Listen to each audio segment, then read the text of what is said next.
আসসালামু আলাইকুম। প্রিয় দর্শক, আপনাদের সকলকে আমন্ত্রণ জানাচ্ছি অন্য মঞ্চের আলাপচারিতায়। সুপ্রিয় দর্শক, আজকে অনেক অনেক গুরুত্বপূর্ণ কিছু খবর আছে। যেমন কুয়েতের আকাশে মার্কিন 3টি F-15 যুদ্ধ বিমান বিধ্বস্ত হয়েছে। ইরানের হাইপারসনিক ক্ষেপণাস্ত্র হামলায় ইসরায়েলের প্রধানমন্ত্রী বেনিয়ামিন নেতানিয়াহু এবং ইসরায়েলের বিমান বাহিনীর প্রধান নিহত হয়েছে বলে মোটামুটি ভাবে সন্দেহ করা হচ্ছে। এরপরে যুদ্ধের নতুন মাত্রায় সৌদি আরবের একটা তেল শোধনাগার এবং কাতারের একটা গ্যাস ফিল্ডে হামলা হয়েছে। মার্কিন পঞ্চম নৌবহরের যে ঘাঁটি বাহরাইনে রয়েছে সেটা একদম কমপ্লিটলি ধ্বংস হয়ে গেছে। ইসরায়েলের উপর হামলা জোরদার করার অংশ হিসেবে ইরান সেজিল, খাইবার শেখান এবং খুররম শাহর ক্ষেপণাস্ত্র ব্যবহার করছে। তাতে ইসরায়েলের শহর, বিভিন্ন শহর, বিশেষ করে তেল আবিব মারাত্মকভাবে ক্ষয়ক্ষতি হয়েছে, মারাত্মকভাবে ক্ষতিগ্রস্ত হয়েছে। এরই মধ্যে খবর পেয়েছি যে ইসরায়েলের যে দিমোনা পরমাণু কেন্দ্র, সেদিকে ক্ষেপণাস্ত্র ছোড়া হয়েছে। দিমোনা পরমাণু কেন্দ্রের ভাগ্যে কি হয়েছে এখনো পরিষ্কার নয়। সুপ্রিয় দর্শক, আসসালামু আলাইকুম। আপনাদের সবাইকে আমন্ত্রণ জানাচ্ছি এখনকার আলোচনায়। আপনাদের সঙ্গে রয়েছে আমি সিরাজুল ইসলাম। দর্শক, ভিডিও ভালো লাগলে লাইক, কমেন্ট, শেয়ার করবেন আর সাবস্ক্রাইব করে সঙ্গেই থাকবেন। চলুন আমরা কথা না বাড়িয়ে বিস্তারিত আলোচনায় চলে যাই। সুপ্রিয় দর্শক, এতক্ষণ যে বিষয়গুলো বললাম সেই বিষয়গুলো সহ আরো বিভিন্ন বিষয় এবং রাজধানী তেহরানের চালচিত্র, জীবন যাপনের অবস্থা, দৈনন্দিন জীবনযাপন কেমন চলছে, এই সমস্ত নানা বিষয় নিয়ে আজকের ভিডিওতে কথা বলবো। আশা করি ভিডিওটি না টেনে পুরোটাই দেখুন, অনেক গুরুত্বপূর্ণ তথ্য এবং অনেক কিছু জানতে পারবেন। একই সাথে আপনাদের ভেতরে হয়তো অনেকের মনে এই প্রশ্ন আছে যে আমার ছেলে কেমন আছে, সে কথাটাও জানতে চান। সেই ইরানে যে সমস্ত বাংলাদেশি লোকজন আছে তারা কেমন আছেন, এ কথা হয়তো আপনারা জানতে চান। আমি এই বিষয়গুলো ইনশাল্লাহ জানাবো আজকের ভিডিওতে। ইরানের সর্বোচ্চ নেতা শহীদ হয়ে যাওয়ার পর ইরান পরিষ্কারভাবে ঘোষণা করেছে ইসরায়েলের বিরুদ্ধে পারস্য উপসাগরীয় এলাকায় বা মধ্যপ্রাচ্যে আমেরিকার যত মার্কিন ঘাঁটি আছে তার প্রত্যেকটিতে প্রচন্ড রকমের হামলা চালানো হবে। এবং তার অংশ হিসেবে গতকাল থেকে, অর্থাৎ গতকাল রোববার থেকে হামলা হচ্ছে এবং অনেক বেশি জোরালো হামলা হয়েছে। ঝাঁকে ঝাঁকে ক্ষেপণাস্ত্র যাচ্ছে ইসরায়েলের দিকে এবং এই সমস্ত ক্ষেপণাস্ত্রের ভেতরে সর্বাধুনিক সেজিল, ফাত্তা 1, ফাত্তা 2, খাইবার শেখান, খুররম শাহর, এই সমস্ত ক্ষেপণাস্ত্র ব্যবহার করা হচ্ছে।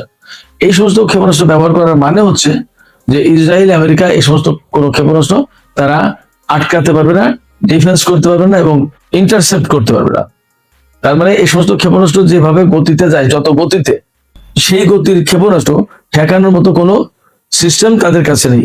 না থার্ড, না পেট্রিয়ট, না ডেভিড সিলিং, না আয়রন ডোম, না অন্য কোনো ক্ষেপণাস্ত্র প্রতিরক্ষা ব্যবস্থা ইসরায়েল, আমেরিকা কারোর কাছে নেই।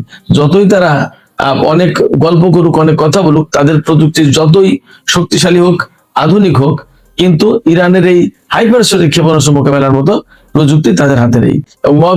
এবং মজার ব্যাপার হচ্ছে আমেরিকা, ইসরায়েল কারোর হাতেই হাইপারসনিক ক্ষেপণাস্ত্র নেই। এই জায়গায় ইরান খুবই এগিয়ে। তো এই সমস্ত ক্ষেপণাস্ত্র ব্যবহার করে একেবারে আমি মোটামুটি ভাবে সর্বশেষ খবরটা নিয়ে আপনাদের কাছে উপস্থিত হয়েছে যে দিনের একদম পুরো খবর একসাথে দেব। তো ইসরায়েলের অবস্থা একেবারে করুণ করে ফেলেছে অলরেডি ইরান। তার হাইফা বন্দর নগরীতে, তারপরে আশকেলন, আশদোদ, তেল আবিব, জেরুজালেমের কাছে বিভিন্ন জায়গায় প্রচন্ড রকমের হামলা চালিয়ে একদম তছনছ করে দিয়েছে। এবং ইরানের পক্ষ থেকে ঘোষণা করা হয়েছে, আমেরিকার পক্ষ থেকে একটু হালকা ইঙ্গিত দেওয়া হয়েছে যে তারা আলোচনায় বসতে চায়, আলোচনায় বসবে কিনা। ইরান একদম সরাসরি নাকচ করে দিয়ে বলেছে আমেরিকার সাথে আর কোনো আলোচনা নেই। তার মানে দাঁড়াচ্ছে যে এইভাবে আমেরিকা এবং ইসরায়েলের বিরুদ্ধে হামলা একের পর এক চালাতেই থাকবে ইসরায়েল। আমি আপনাদেরকে সবসময় বলে আসছি যে ইরান এবং ইসরায়েলের মধ্যে বা ইরান, ইসরায়েল এবং আমেরিকার মধ্যে এইবার একটা চূড়ান্ত হিসাব নিকাশ হতে যাচ্ছে। আমার কাছে এখনো মনে হচ্ছে ইসরায়েলের সাথে ইরানের এবার চূড়ান্ত হিসাব নিকাশ। এপাশে আগেই বলেছি যে কুয়েতের আকাশে আমেরিকার F-15 অত্যন্ত ভয়াবহ যুদ্ধ বিমান, এই F-15 যুদ্ধ বিমান 3টি বিমান ধ্বংস হয়েছে। আমেরিকা বলেছে যে কুয়েতের সেনারা ফ্রেন্ডলি ফায়ার করেছে। ফ্রেন্ডলি ফায়ার মানে বোঝেন তো, কুয়েতের সেনারা আর আমেরিকার সেনারা বন্ধু হঠাৎ করে বন্ধুর দিকে গুলি ছুড়ে ফেলেছে ভুল করে, এরকম অর্থে। আপনারা কি বিশ্বাস করেন যে 3টা F-15 যুদ্ধ বিমান কুয়েতের সেনারা গুলি করে বা ক্ষেপণাস্ত্র মেরে ফেলে দেবে। একটা না তিনটা ফ্রেন্ডলি ফায়ার তাও বন্ধু সুলভ আচরণ করে 3টা বিমান ফেলে দেবে, এটা বিশ্বাস হয়? বরং কাহিনী যেটা, বা ইরানিরা বলছে যে তারা ভূপাতিত করেছে, কিন্তু আমেরিকা বলছে যে না, কুয়েতের বন্ধুরা তাদের বিমান ভূপাতিত করেছে। দুটো কারণ হতে পারে এখানে, যে এই কুয়েতের বন্ধুরা এটা করেছে বললে এই 3টা বিমানের দাম কুয়েতের কাছ থেকে আদায় করবে, এটা হতে পারে। আরেকটা হতে পারে যে ইরানের কাছে 3টা বিমান খোয়ানো মানে আমেরিকার মান সম্মান যাওয়া। এই F-15, F-18 Hornet, F-22 Raptor আর F-35, এই 4টা বিমান হচ্ছে আমেরিকার গর্বের ধন, বিরাট অহংকারের বিষয়, বিরাট গর্বের বিষয়গুলো। সেই গর্বের একটা বিমান হচ্ছে F-15, সেই F-15 3টা বিমান ধ্বংস হয়েছে। যদি ইরানের কাছে এই হার মেনে নেয়, ইরানের কথা যদি স্বীকার করে, তাহলে ইরানের বাহিনী যে তাদের বিমান ধ্বংস করে দিতে সক্ষম এই কথা প্রমাণ হয়ে যায়, তাহলে আমেরিকার এই সমস্ত বিমান অস্ত্র বিক্রি হবে না, তাদেরকে পূর্ণই করবে না, তাদেরকে মনে করবে তোমরা কি পারো তা দেখেছি, এমন একটা ব্যাপার।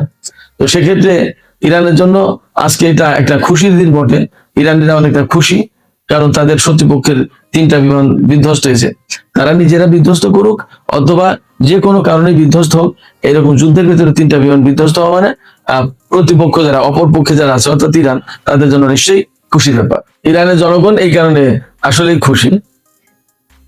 আরেকটা খবর হচ্ছে যে সৌদি আরবের একটা তেল স্থাপনায়, তেল রিফাইনারিতে হামলা করেছে এবং কাতারের গ্যাস ফিল্ডে হামলা করে ইরান।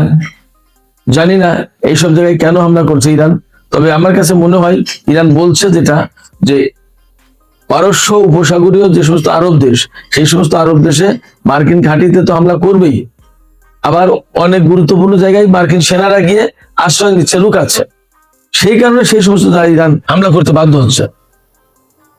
তো যে কারণেই হোক, এগুলো যুদ্ধের অংশ হিসেবে এগুলো হচ্ছে, যে উপসাগরীয় দেশগুলোর যে স্বাধীনতা সার্বভৌমত্ব সেগুলো নিশ্চয়ই ইরান লঙ্ঘন করবে না, এবং সেই স্বাধীনতা সার্বভৌমত্ব লঙ্ঘন করাটা ঠিক হবে না। তাহলে এই মুহূর্তে যুদ্ধের পরিসর অনেক বেড়ে যাবে এবং মধ্যপ্রাচ্যের বিভিন্ন দেশ হয়তো জড়িয়ে যেতে পারে, এবং এই সমস্ত দেশকে আমেরিকা উস্কানি দিয়ে ইরানের বিরুদ্ধে যুদ্ধে জড়িয়ে দিতে পারে।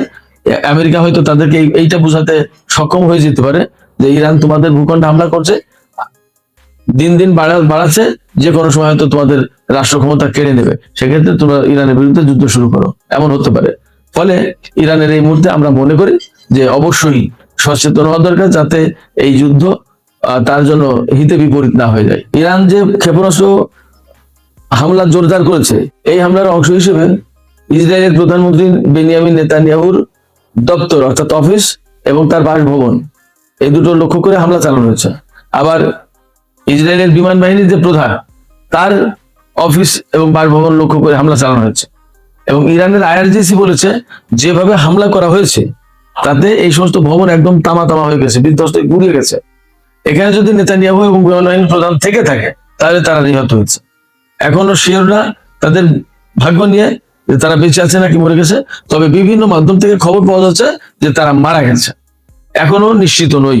এদিকে আরেকটা গুরুত্বপূর্ণ খবর আছে, পারস্য উপসাগর দিয়ে ব্রিটেনের একটি তেলবাহী জাহাজ তেল নিয়ে যাচ্ছিল এবং ইরানের হাতে ধরা পড়েছে। সেটা আমেরিকার সেনাদের জন্য তেল বহন করে নিয়ে যাচ্ছিল, তাদের জাহাজ চালানো বা আরো বিমানবাহী রণতরী চালানো বা যুদ্ধ বিমান যে সমস্ত উড়ছে সেগুলোতে জ্বালানি দিতে হবে, সেই সমস্ত তেল পরিবহন করে নিয়ে যাচ্ছিল। সেই ব্রিটিশ জাহাজে ইরান হামলা চালিয়েছে এবং জাহাজটিতে আগুন ধরে গেছে। এটা পারস্য উপসাগরের ঘটনা। সেক্ষেত্রে যুদ্ধ কিন্তু মোটেই একেবারে সীমিত পর্যায়ে নেই। ইরানের সর্বোচ্চ নেতা যেটা বলেছিলেন যে যুদ্ধ যদি শুরু হয় তাহলে কিন্তু আঞ্চলিক যুদ্ধে পরিণত হবে, এবং আমরা সেটা একদম পরিষ্কার করে দিচ্ছি। এর মাঝে আরেকটি খবর আপনাদেরকে জানিয়ে রাখতে চাই, হরমুজ প্রণালী কিন্তু এখনো ওইভাবে আটক রয়েছে, সেখান দিয়ে কাউকে তেল নিতে দেওয়া হচ্ছে না। ইসরায়েল এবং আমেরিকাও ইরানের উপর হামলা জোরদার করেছে। তবে আমার ছেলে আজকে যা বলছিল, ইরান থেকে তার সাথে 37 মিনিট কথা হয়েছে, সে আমাকে জানালো যে আমেরিকা বিশেষ করে ক্রুজ ক্ষেপণাস্ত্র বানার চেষ্টা করছে ইরানের উপরে। তো ক্রুজ ক্ষেপণাস্ত্র ইন্টারসেপ্ট করাটা একটু কঠিন হয়, এই কারণে এগুলো খুব নিচু দিয়ে, রাডার ফাঁকি দিয়ে নিচু দিয়ে উড়ে আসতে পারে। তো এই জন্য গত জুন মাসে যে ইরানে হামলা চালিয়েছিল, রাজধানী তেহরানের যতটা ক্ষয়ক্ষতি হয়েছিল, এবার তার চেয়ে কিছুটা বেশি হামলা, মানে হিটটা বেশি করছে ক্ষেপণাস্ত্র, কারণ ক্রুজ ক্ষেপণাস্ত্র ব্যবহার করা হচ্ছে বেশিরভাগ। আমার ছেলে বলল এরপরেও ইরানিরা প্রচুর সংখ্যক ক্ষেপণাস্ত্র ধ্বংস করে দিতে পারছে এবং সেগুলো আমরা দেখতে পাচ্ছি, আকাশে ধ্বংস করে দেয়, দেখা যায়। এদিকে আরেকটা খবর আমি আপনাদেরকে জানিয়ে রাখি যে মধ্যপ্রাচ্যের বিভিন্ন দেশে নিযুক্ত ইরানের রাষ্ট্রদূতকে তলব করেছে, যেমন সৌদি আরব, কাতার বা সংযুক্ত আরব আমিরাত, এগুলো তলব করেছে। তলব করে হয়তো জাস্ট বলছে যে ভাই আমাদের দেশের উপর এইভাবে যদি হামলা করে তাহলে তো আমাদের একটা ঝামেলা সৃষ্টি হয়ে যায়, আমরা কিভাবে কি করি, কোনো জবাব না দিতে পারলে তো হয় না। এখনো পর্যন্ত দর্শক একটা বিষয় খেয়াল রাখবেন যে আরো কোনো দেশ ইরানের বিরুদ্ধে কিন্তু হামলা চালায়নি এবং হামলাতে জড়িয়ে যায়নি, তারা বরং চুপচাপ ধৈর্য ধরে রয়েছে এবং কেউ কেউ কিছু কিছু ক্ষেপণাস্ত্র ইন্টারসেপ্ট করার, প্রতিহত করার ব্যবস্থা করছে, ভূপাতিত করার ব্যবস্থা করছে, কিন্তু ইরানের সাথে সরাসরি যুদ্ধে জড়িয়ে যায়নি। অন্যদিকে দুবাই, সংযুক্ত আরব আমিরাত, দুবাই, আবুধাবি, শারজাহ, এই সমস্ত জায়গায় ব্যাপক হামলা চালিয়েছে ইরান, বড় বড় হামলা চালিয়েছে। আর বাহরাইনে অনেক বেশি আমরা, সবচেয়ে বেশি বাহরাইনে হামলা হয়েছে, কারণ বাহরাইনে আমেরিকার পঞ্চম নৌবহরের ঘাঁটি রয়েছে, সেই ঘাঁটিতে তো ব্যাপক হামলা হয়েছে। আমার কাছে মনে হচ্ছে যে আগামী কয়েকদিনের ভিতরে, অল্প কয়েকদিনের ভিতরে পারস্য উপসাগরীয় আরব দেশগুলোতে ইরান হামলা বন্ধ করে দেবে, দিয়ে ইসরায়েল এবং আমেরিকার দিকে মনোনিবেশ করবে। সেক্ষেত্রে আমার মনে হয় না যে খুব সহজে এই যুদ্ধ থেমে যাচ্ছে, ইরান কিন্তু সেভাবে বলছেও না। তো সুপ্রিয় দর্শক, আজকের আলোচনা শেষ করব।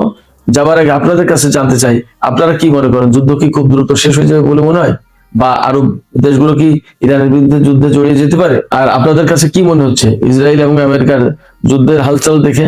আপনাদের কি মনে হয় যে এই যুদ্ধের মাধ্যমেই ইসরায়েলের সাথে ইরান একটা চূড়ান্ত হিসাব নিকাশের দিকে যাবে? কি মনে হয়? কমেন্টে আপনাদের মতামত জানাতে পারেন।